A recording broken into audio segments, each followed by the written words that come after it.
Hello. Good evening. आज का प्रश्न देखिए आप। ये जो प्रश्न है जीएस थर्ड पेपर का क्वेश्चन है। इंडियन एक्सप्रेस का आर्टिकल है ये प्रश्न ज्यादा महत्वपूर्ण है। प्रश्न ये कह रहा है कि सकल घरेलू ज्ञान उत्पाद ग्रॉस डोमेस्टिक नॉलेज प्रोडक्ट से आप क्या समझते हैं? भारत में इसकी क्या आवश्यकता है? उन कारकों का वर्णन करें जिससे इसे लागू करना चुनौतीपूर्ण है। ये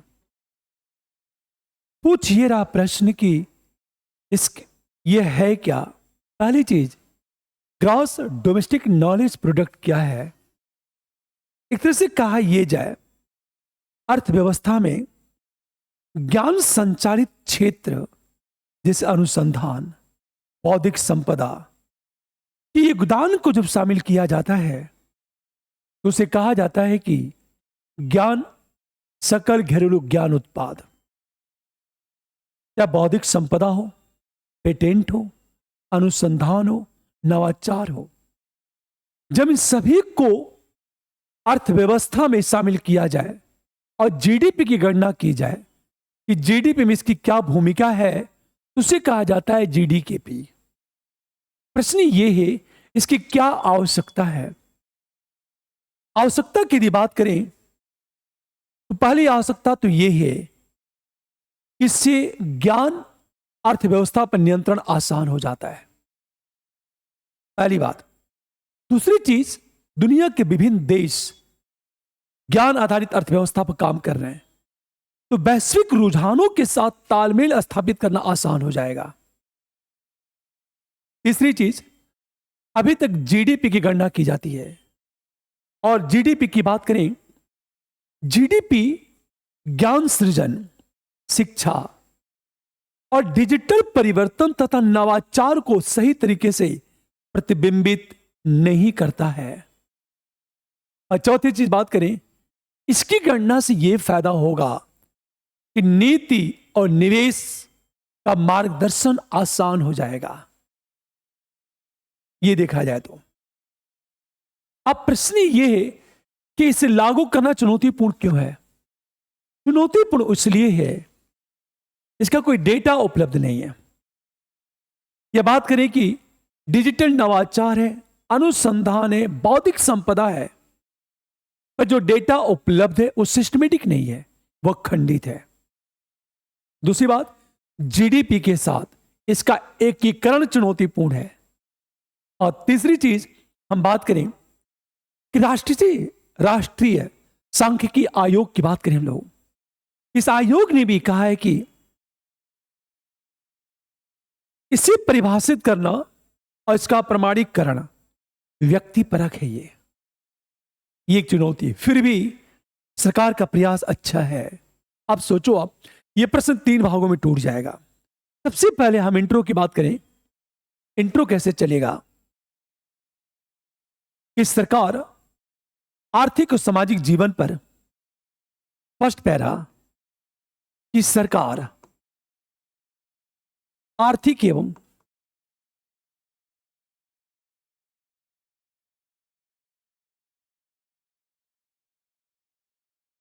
सामाजिक जीवन पर ज्ञान के प्रभाव को मापने के लिए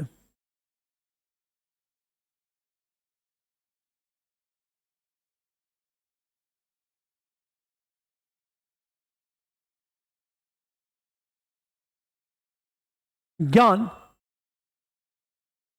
को मापने के लिए सकल घरेलू ज्ञान उत्पाद नामक सकल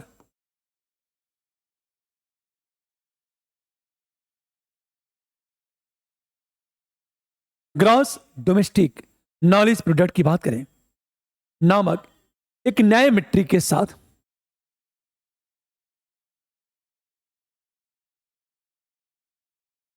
एक नए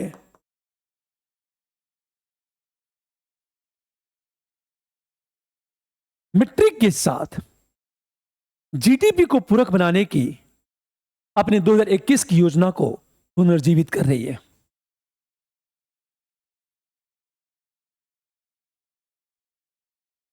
पूरक बनाने की अपनी 2021 की योजना को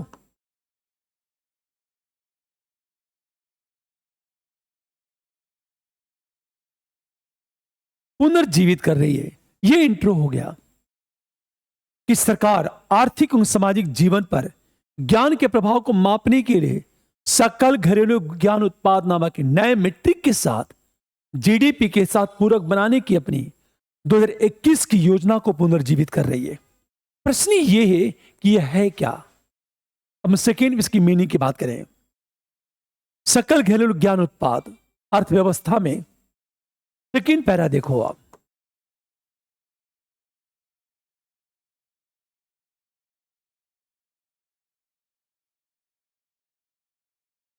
ज्ञान उत्पाद अर्थव्यवस्था में ज्ञान संचालित क्षेत्रों, अर्थव्यवस्था में ज्ञान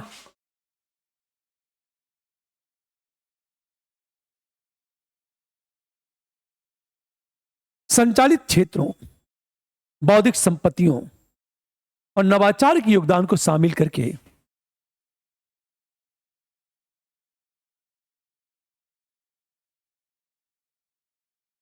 एवं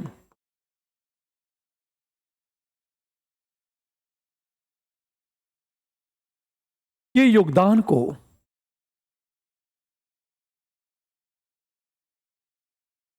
नवाचार के योगदान को शामिल करके जीडीपी को पूरक बनाता है तथा इसका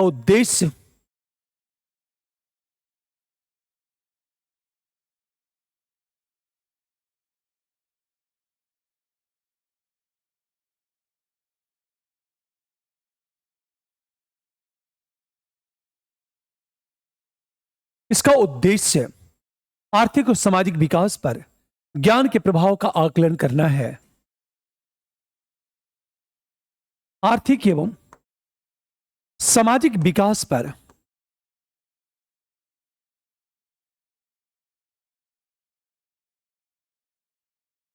ज्ञान के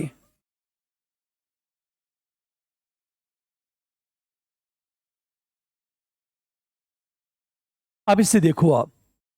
सकल घरेलू ज्ञान उत्पाद अर्थव्यवस्था में ज्ञान संचालित क्षेत्रों, बौद्धिक संपत्तियों एवं नवाचार के योगदान को शामिल करके जीडीपी को पूरक बनाता है तथा इसका उद्देश्य आर्थिक एवं सामाजिक विकास पर ज्ञान के प्रभाव का आकलन करता है। अब हम आएंगे थर्ड पैरे में, इसकी आवश्यकता क्यों है। थर्ड पैरे की बात करेंगे। देखिए, वर्तमान में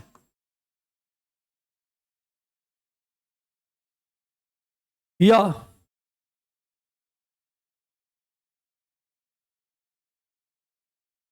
इसकी आवश्यकता बढ़ गई है।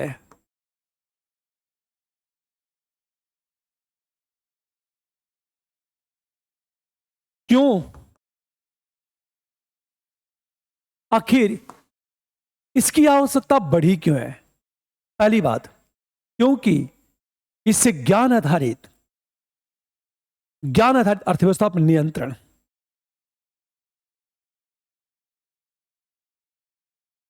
ज्ञान आधारित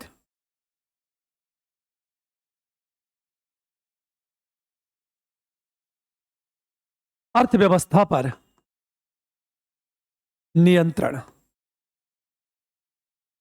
जैसे भारत अनुसंधान, पेटेंट, सॉफ्टवेयर विकास, एआई, भारत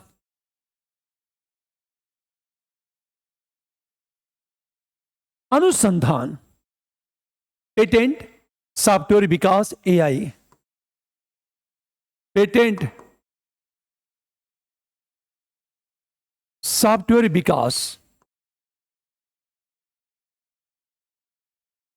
एआई की बात करें एवं बौद्धिक संपदा में वृद्धि का अनुभव करता है।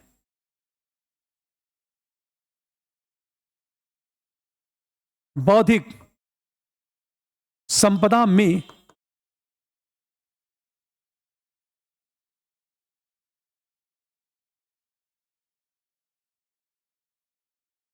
जिसका जीडीपी माप में हिसाब कठिन।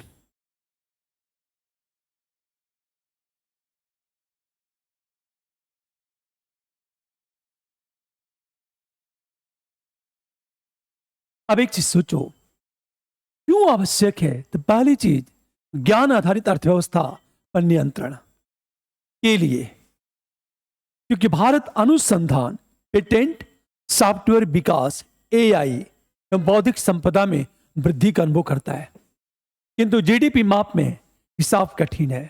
पहला पॉइंट। नंबर 2, जीडीपी ज्ञान सृजन, शिक्षा और डिजिटल परिवर्तन को इस पर्याप्त रूप से प्रतिबिंबित नहीं करता। नंबर बी, जीडीपी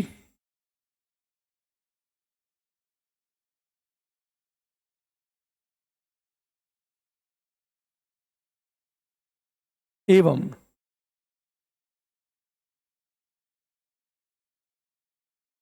डिजिटल परिवर्तन को प्रतिबिंबित नहीं करता है।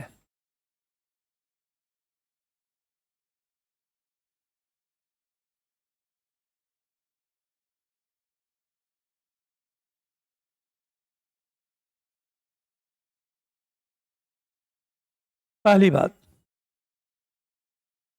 नंबर बी की बात करें हम लोग, तीसरी चीज हम बात करें, वैश्विक रुझानों के साथ तालमेल बैठाना आसान। नंबर सी, इससे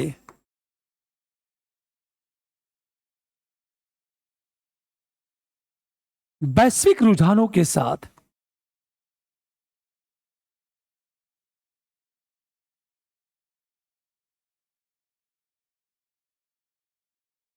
वैश्विक रुझानों के साथ तालमेल बैठाना आसान, क्योंकि कई उन्नत अर्थव्यवस्थाएं वैकल्पिक संकेतकों पर कार्य कर रही हैं। क्योंकि कई उन्नत अर्थव्यवस्थाएं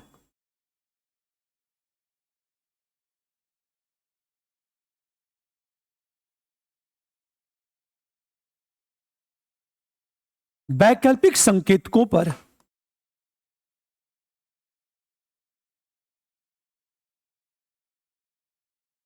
काम कर रही हैं, जो अमूर्त संपत्ति, डिजिटल नवाचार और बौद्धिक पूंजी को मापते हैं।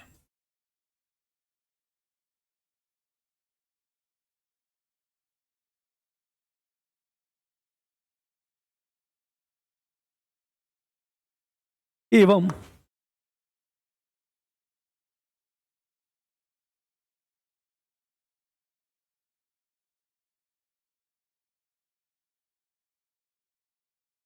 नंबर डी की बात करें लोग, तीसरा जो पॉइंट है, सकल घरेलू ज्ञान उत्पाद आवश्यक क्यों? क्योंकि इससे वैश्विक रुझानों के साथ तालमेल बैठाना आसान, क्योंकि कई उन्नत अर्थव्यवस्थाएं वैकल्पिक संकेतकों पर काम कर रही हैं। वो वैकल्पिक संकेतक कौन? अमूर्त संपत्ति, डिजिटल नवाचार और बौद्धिक संपत्ति। चौथी से बात करें, नीति और निवेश मार्गदर्शन आसान। नीति एवं निवेश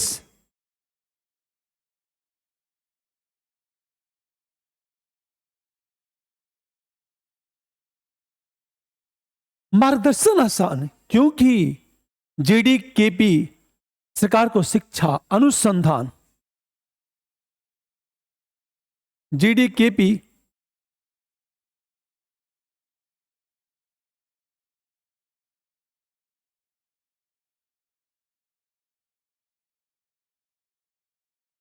शिक्षा, अनुसंधान, प्रौद्योगिकी और उद्यमिता जैसे क्षेत्रों में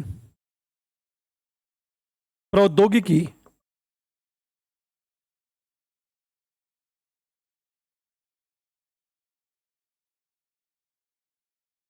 उद्यमिता जैसे क्षेत्रों के लिए बेहतर नीतियां बनाने में मदद करती है।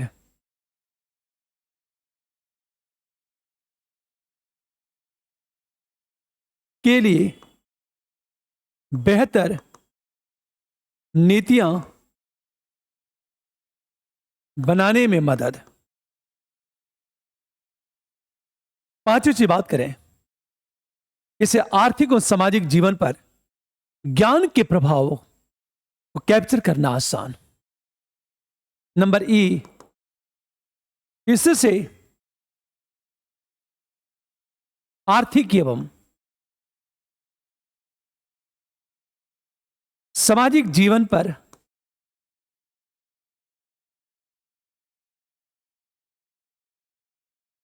ज्ञान के प्रभाव को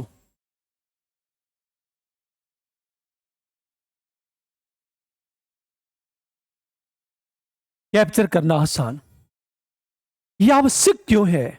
यदि आवश्यक की बात करें तो पहला पॉइंट देखो, ज्ञान आधारित अर्थव्यवस्था पर नियंत्रण। नंबर दो, जीडीपी ज्ञान सृजन, शिक्षा एवं डिजिटल परिवर्तन को पर्याप्त रूप से प्रतिबिंबित नहीं करता है।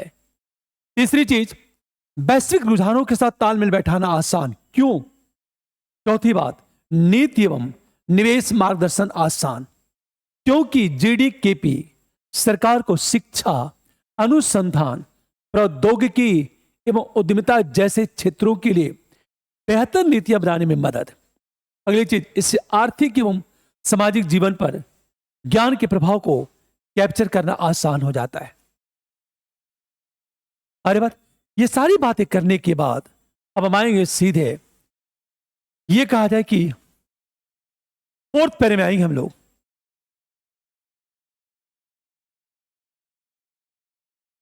किंतु इसे लागू करना चुनौतीपूर्ण। लागू करना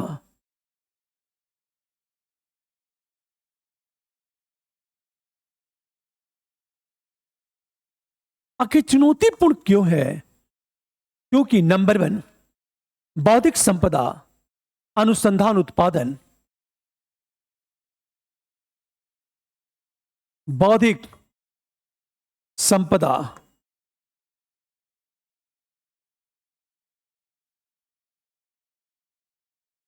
डिजिटल नवाचार,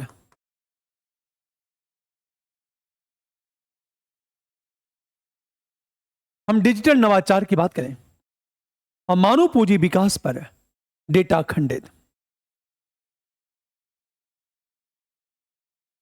मानव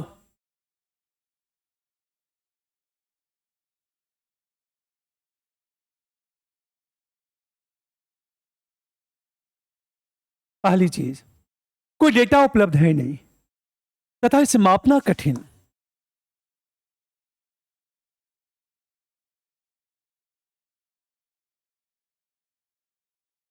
पहली बात। नंबर बी की बात करें, जीडीपी के साथ एकीकरण कठिन। जीडीपी के साथ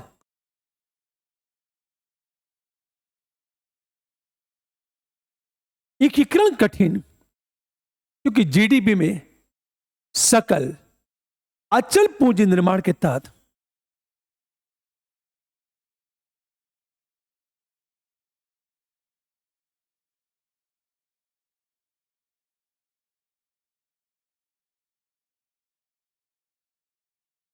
सकल अचल पूंजी निर्माण के तहत बौद्धिक संपदा शामिल।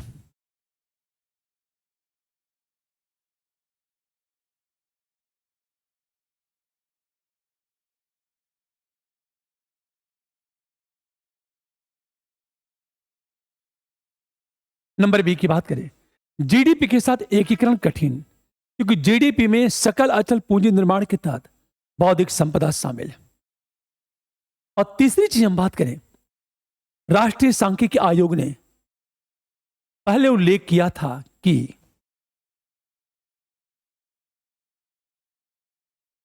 राष्ट्रीय सांख्यिकी आयोग ने पहले यह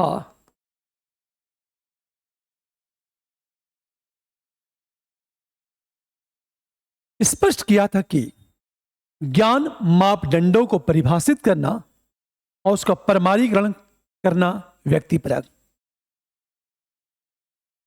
कि ज्ञान मापदंडों को परिभाषित करना,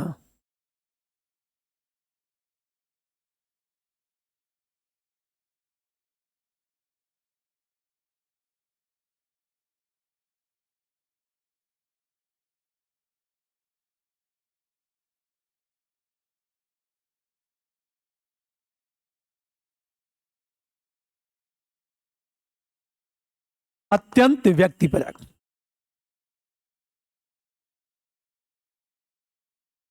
यह व्यक्तिनिष्ठ है और इसके लिए व्यापक परिशोधन की आवश्यकता है।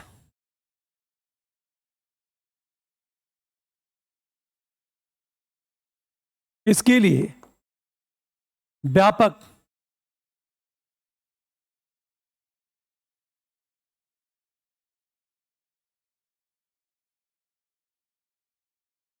परिशोधन की ये चुनौतियां हैं। ये करने के बाद अंत में निष्कर्ष की बात करेंगे। वस्तुतः फोर्थ, वस्तुतः सकल घरेलू ज्ञान उत्पाद की खोज करने के लिए घरेलू ज्ञान उत्पाद की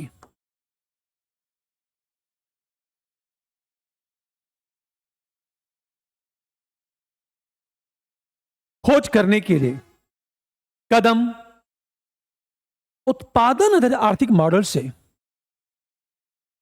कदम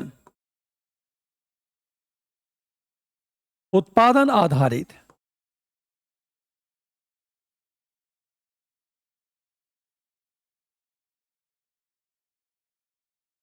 आर्थिक मॉडल से ज्ञान संचालित मॉडल में बदलाव,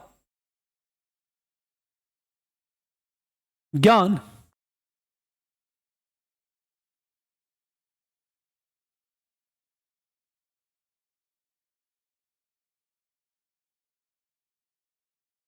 उसकी महत्वाकांक्षा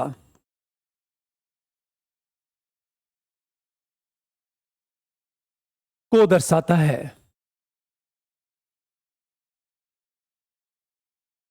यह निष्कर्ष आपका आंसर क्लोज। ठीक है, और मिलते हैं अगली क्लास में। Thank you, good night.